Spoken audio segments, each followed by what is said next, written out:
বন্ধুরা, দুদিন আগে বাংলাদেশে ত্রিপুরা সংলগ্ন এলাকা চট্টগ্রাম, কুমিল্লা, নোয়াখালী, মৌলভীবাজার এই সকল এলাকায় বাংলাদেশের এই সকল এলাকায় বন্যার সৃষ্টি হয়েছে।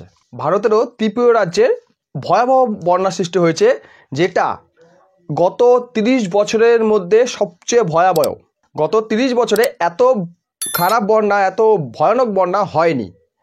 এর কারণ কি? এর কারণ হচ্ছে গত শনিবার অথবা রবিবার থেকে ওই সকল এলাকায়, মানে ত্রিপুরা রাজ্যের ডুমরু এলাকা, ডুমরু যে লেক আছে ওই এলাকায় প্রায় 60 ঘন্টা ধরে অবিরাম বৃষ্টি হয়েছে। 60 আওয়ার্স অবিরাম বৃষ্টি হয়েছে, যার ফলে ডুমরু লেকের যে জলস্তর সেটা অস্বাভাবিক বেড়ে গেছে। এবং ডুমরু যে বাঁধ আছে, যে বাঁধ নিয়ে তো শোরগোল, যে কাংড়ারা মনে করছে এই বাঁধ খুলে দেওয়ার জন্যই বন্যাটা হলো।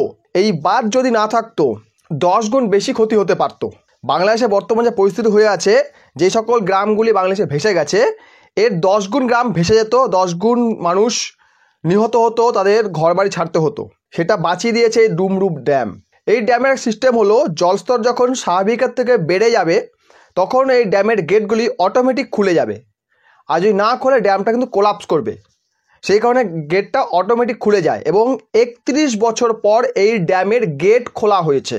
আফটার 31 ইয়ার্স, ঠিক আছে, 31 বছর পরে এই গেটটা খোলা হয়েছে, যার ফলে বাংলাদেশের বেশ কিছু এলাকা, সেই সঙ্গে ত্রিপুরা রাজ্য, হ্যাঁ আমাদের 7 সিস্টারের একটা ত্রিপুরা রাজ্য কিন্তু বন্যায় প্লাবিত হয়েছে।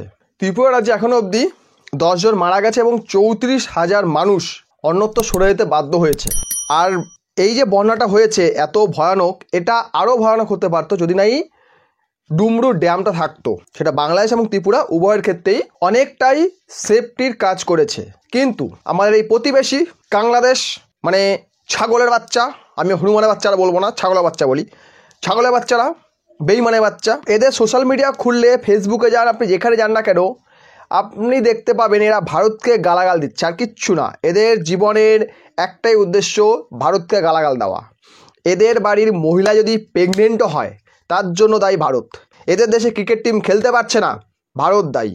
অ্যাক্সিডেন্ট ঘটছে, রেল লাইনে অ্যাক্সিডেন্ট ঘটছে, তার জন্য দায়ী ভারত। এদের দেশে বন্যা হচ্ছে, তার জন্য দায়ী ভারত। মানে এদের দেশে যা কিছু ঘটছে, হ্যাঁ এদের দেশের যে ইকোনমি কোলাপস করতে চলেছে, কারণ বাংলাদেশ থেকে বহু বিদেশি কোম্পানি, গার্মেন্টস কোম্পানি, বাংলাদেশে ওই একটা ইন্ডাস্ট্রি আছে, ওই গার্মেন্টস কোম্পানি তাদের পোটলা পুটলি গুছিয়ে নিয়ে কেটে পড়েছে, ঠিক আছে। ফলে কিছু দিন দেখতে পাবেন গার্মেন্ট ইন্ডাস্ট্রি ঢুকছে এবং পুরোপুরি কোলাপস করে যাবে। এই জন্য দায়ীকে ভারত। শুধু তাই নয়, এখানে থেমে থাকেনি, কিছু কিছু কাংলা এর উপরে চলে গিয়েছে। তারা বলছে শেখ হাসিনা বর্তমানে ভারতে রয়েছে, তাদের কথা ভারতে রয়েছে। এবং এই শেখ হাসিনা কি করেছে, ভারতের প্রধানমন্ত্রীকে বলেছে ড্যামের গেটটা খুলে দাও, সকল জনগণকে মেরে দাও, কারণ আমাকে ওরা দেশ থেকে তাড়িয়েছে, তাই তুমি ওদেরকে সকলকে মেরে দাও। শেখ হাসিনার গোলাম হয়তো ভারত সরকার, না? শেখ হাসিনা যা বলবে ভারত সরকার তাই করে দেবে, তার কোনো বুদ্ধিশুদ্ধি নেই, সে যা বিচার করবে না কিন্তু কোনটা ঠিক কোনটা ভুল, যা খুব পীড়িত আছে তো যা ওর তাই করে দেবে। ছাগল, শালা পাগলের বাচ্চা, হ্যাঁ কোনো কমন সেন্স বলতে কিছু নেই শালা কাংলাদের। এই যে বন্যাটা হয়েছে এতে আমাদেরও ক্ষতি হচ্ছে। আমাদের একটি অঙ্গরাজ্য, সেখানকার মানুষজন বিপদে পড়েছে, তাদের প্রায় 10 জন লোক মারা গেছে। বাংলাদেশে 3 জন না 4 জন মারা গেছে, এখানে 10 জন লোক মারা গেছে। ওটা পাহাড়ি এলাকা, ওখানে ভূমিধস হচ্ছে, জায়গায় জায়গায় পাহাড় ভেঙে পড়ছে, ধসে পড়ছে, মানুষের জনজীবন বিপর্যস্ত হয়ে গেছে। বাংলাদেশ যেই জায়গাটা বাংলাদেশ থাকে ওটা কিন্তু তুলনামূলক সমতল। ত্রিপুরা হচ্ছে ওপরে রয়েছে, বাংলাদেশ নিচে রয়েছে। বন্যা জলটা নিচে গড়িয়ে আসবে ঠিকই, কিন্তু সেই সঙ্গে ওখানকার মাটিটাকে ধসিয়ে দেবে। বাংলাদেশেরা জলে তলিয়ে যাচ্ছে। হ্যাঁ, বহু ভিডিও দেখেছি যেখানে কোমর পাওয়া জল, হাঁটু অবধি জল, কারোর বুক অবধি জল আছে, বহু জায়গায় মানুষ সর্বস্ব হারিয়েছে। বন্যা কখনো কারো ভালো করে না, সে আমার হোক বা পরশের হোক, যাই হোক না কেন, কখনো কারো ভালো করে না।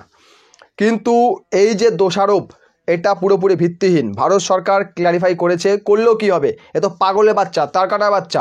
আবার ওখানে কেউ দাবি করেছে যে ইউসুফ না ইন্ডিয়ান অ্যাম্বাসেডারের কাছে গিয়েছিল, সেখানে তারা ওয়ার্নিং দিয়ে এসছে, ওখানকার প্রধানমন্ত্রী, বর্তমান প্রধানমন্ত্রী ওয়ার্নিং দিয়ে এসছে। কিসের ওয়ার্নিং ভাই? সেও জানে যে কোনটা ঠিক কোনটা ভুল। সে যদি শূন্যতম লেখাপড়া করেছিল, বলেছে নোবেলটা পেয়েছে, এবং তার মাথায় এইটুকু জ্ঞান আছে যে কোনটা ঠিক কোনটা ভুল। সেও জানে যে এটা একটি তারকাদের দেশ, পাগলদের দেশ। এদের তালে যে তাল না দেই তাহলে এরা আমাকে ছিঁড়ে খাবে, তাই এদের তাল দিতে হবে, তাই দিচ্ছে। কারণ ওটা একটি এমন একটি দেশ যাকে শোধরানো অসম্ভব। আজকে 2024 আর 20 বছর পরে বাংলাদেশ নামে কোনো দেশই পৃথিবীতে থাকবে না। এই যা চলছে এদের, বর্তমানে পাকিস্তানের সঙ্গে বাংলাদেশের খেলা হচ্ছে, খেলা নিয়ে পরবর্তী একটা ভিডিও বানাবো। সেখানে পাকিস্তানি সমর্থকরা বাংলাদেশের পতাকা নিয়ে দাঁড়িয়ে আছে, নিজের দেশ ছেড়ে দিয়ে আবেগ নিয়ে পড়েছে এরা, ঠিক আছে? এই হচ্ছে বাংলাদেশ আর পাকিস্তান। আর বাংলাদেশের একটাই কাজ, কিছু হলেই ভারতকে দোষ দেওয়া। ওইখানে বলছিলাম ওদের দেশে মহিলাদের প্রেগনেন্ট না, তাও বলবে না ভারতের দোষ, ভারতের লোকেরা করে দিয়ে গেছে। আমাদের ছেলেদের এত দম হতেই পারে না মহিলাকে প্রেগনেন্ট করবে, বোঝা গেছে? এই হচ্ছে বাংলাদেশ।